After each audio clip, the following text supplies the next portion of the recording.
back with another one. All right, guys, this is J.O.A.T.D. back with another video. I'm sitting in a 2023 Honda Accord Hybrid Sport.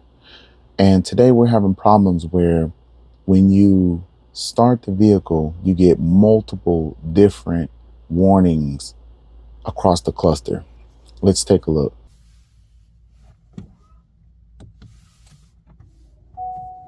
All right, so once the vehicle starts up, you're going to get 6 different problems. The first problem is going to be cruise control problem.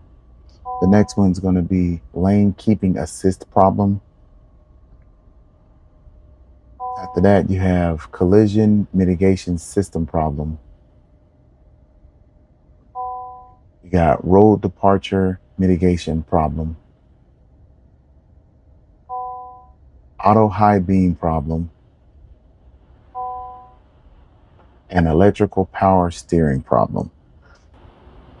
After that, you're going to get the auto beam problem again. Then that'll go away, and then you won't see any more warning lights after that. All right, so let's get started with explaining what the problem is. All right, guys, so I'm at the front section of this vehicle. In the middle of the grille is a Honda badge. Behind that Honda badge is a radar sensor. That radar sensor controls all of those warnings that we got on the dash. So if you get a front end collision, or if you spray too much water in that area, you know, like if you're cleaning it, that could damage the actual sensor. But in my situation, that wasn't the issue. What caused my problem was I removed the bumper, and removing the bumper consists of you disconnecting a connector that connects to the actual radar sensor.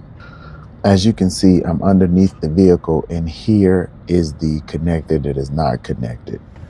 See, the right side connects to the actual sensor, and the left side connects to the body of the vehicle.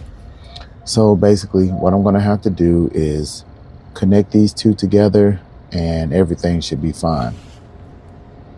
Let's go ahead and get it connected. All right, so I got it connected. And what we're going to do is put all the push pins and the Phillips head screws back in, and we're going to go inside the vehicle and test everything out. All right, so I'm inside the vehicle, and what I'm going to do is start the vehicle to see if all of the actual warning lights have stopped. All right, everything's starting up, and boom, look. There's no more warning lights. So my situation may be different from yours, but me not connecting the actual connector to the radar sensor showed me that if the radar sensor is damaged in some type of way, you will get all of the same warning lights.